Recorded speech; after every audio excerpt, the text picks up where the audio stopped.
Pourquoi l'effroi? Pourquoi la crainte? Parce qu'ils ont donné des associés à Allah subhanahu wa ta'ala.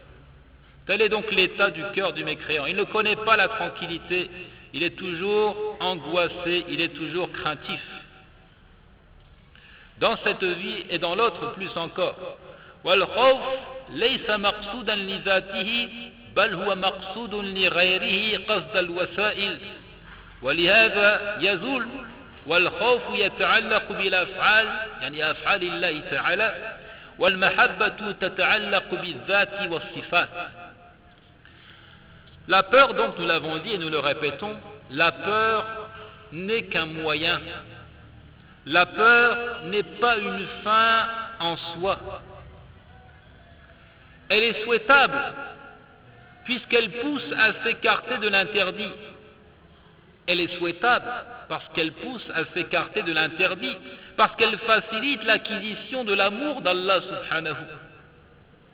Mais encore une fois, elle n'est pas une fin en soi. C'est pourquoi elle disparaît.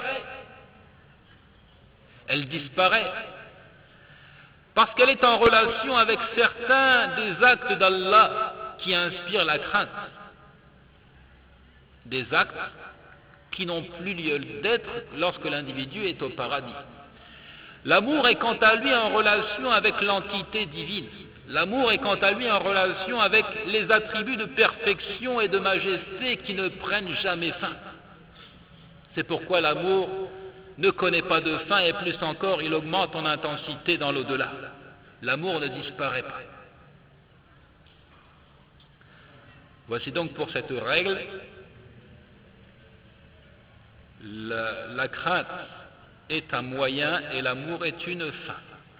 طيب قاعدة لا يحب لذاته محبة صحيحة إلا الله تعالى فالشيء قد يحب من وجه ولا يحب من وجه آخر وكما قال الشاعر عن الهرم الشيب كره وكره أن نفارقه فاعجب لأمرنا للبغضاء محبوب.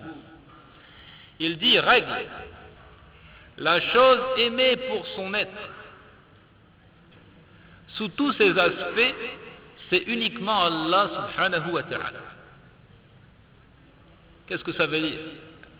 Il y a de ces choses que l'on apprécie pour certains de leurs aspects, mais pas pour tout ce qu'elles incarnent et tout ce qu'elles représentent.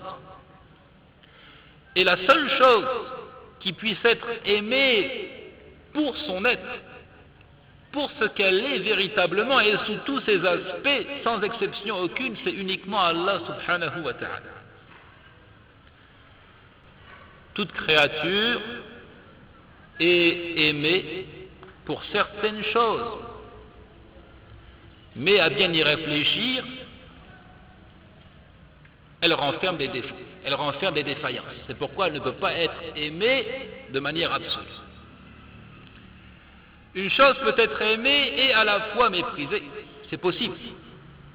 Les deux sentiments d'amour et de mépris peuvent être réunis en direction d'une même chose. Il dit, une chose peut être aimée et à la fois méprisée. C'est possible, effectivement. Et comme le disait le poète à propos de la vieillesse est détestable. Et il nous est détestable de nous en séparer. Étonne-toi donc d'une chose qui, malgré son mépris, est aimée. La vieillesse est détestable comparativement à la jeunesse. Et il nous est détestable de nous en séparer, puisque ce qui suit, c'est la mort, un plus redouté encore. Étonne-toi donc d'une chose qui, malgré son mépris, est aimée. Lakin الشيء الذي يحب لذاته من كل وجه هو الله سبحانه وتعالى وحده لا شريك له لا يحب لذاته محبة صحيحة إلا الله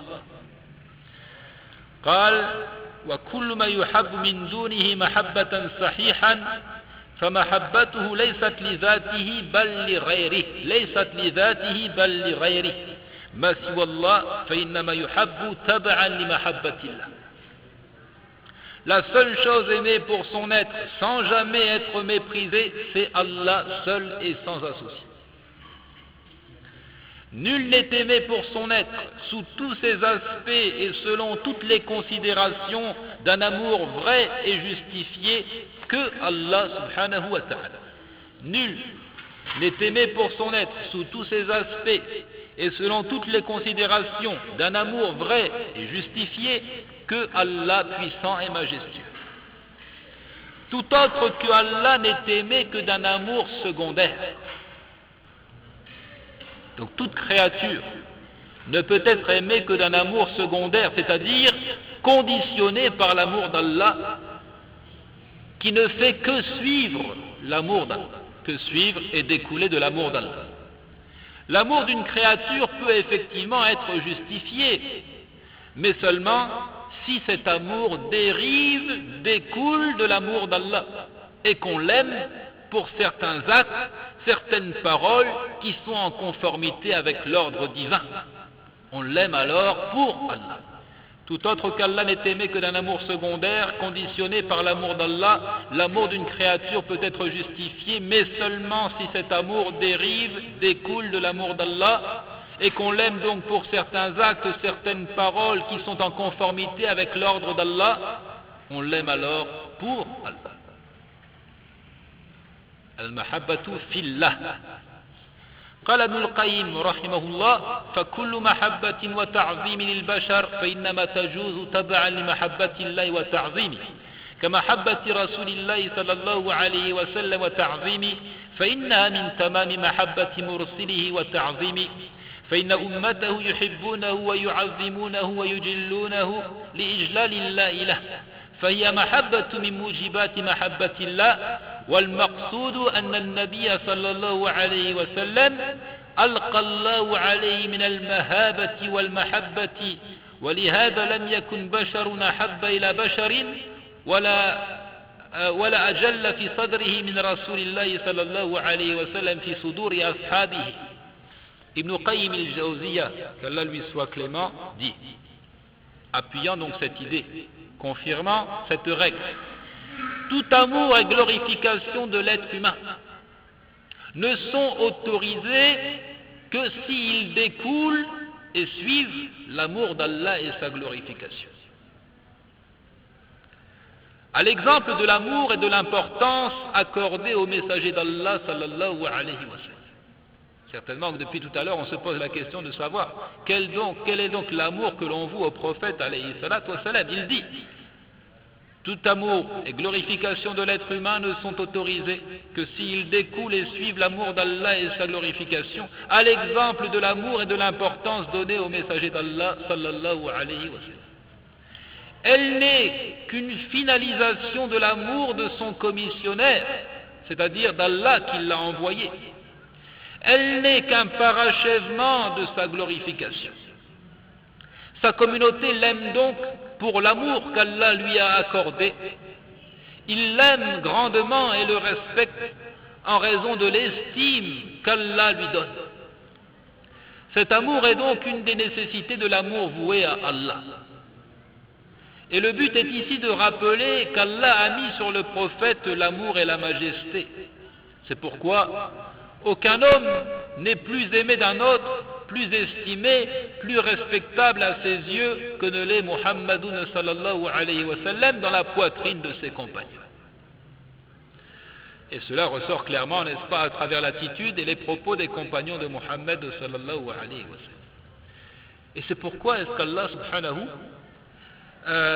a fait la jonction entre sa personne et la personne du messager alayhi salatu wa sallam dans le récit authentique: ثلاث من كن فيه وجد بهن حلاوة الإيمان يكون الله ورسوله أحب إليه مما سواهما ويحب المرء لا يحبه إلا لله وأن يكره أن يعود في الكفر بعد إذ أنقذه الله منه كما يكره أن يقذف في النار. Trois choses, celui qui les possède trouvera le goût délicieux de la foi. Qu'Allah et son messager soient plus aimés de lui que tout autre.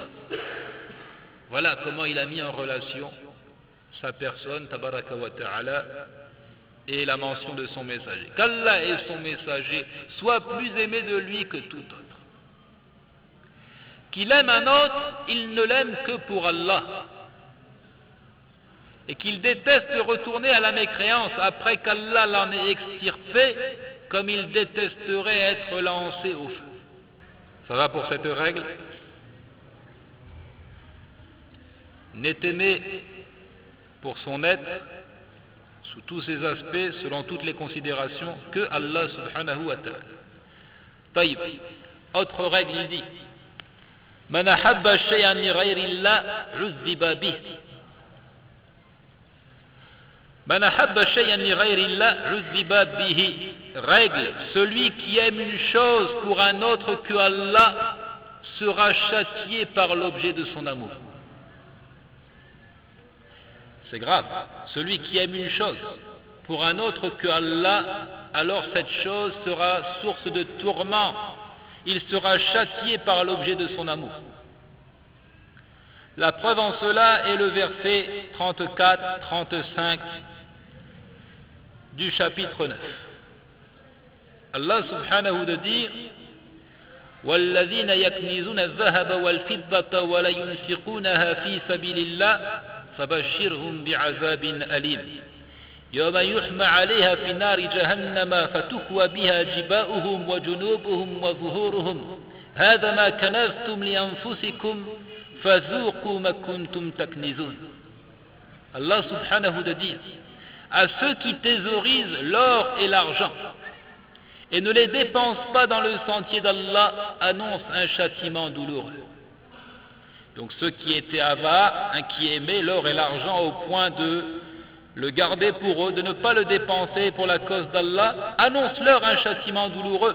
Le jour où ces trésors seront portés à l'incandescence dans le feu de l'enfer et qu'ils seront cautérisés, front, flanc et dos, voici ce que vous avez thésaurisé pour vous-même, goûtez de ce que vous thésaurisiez.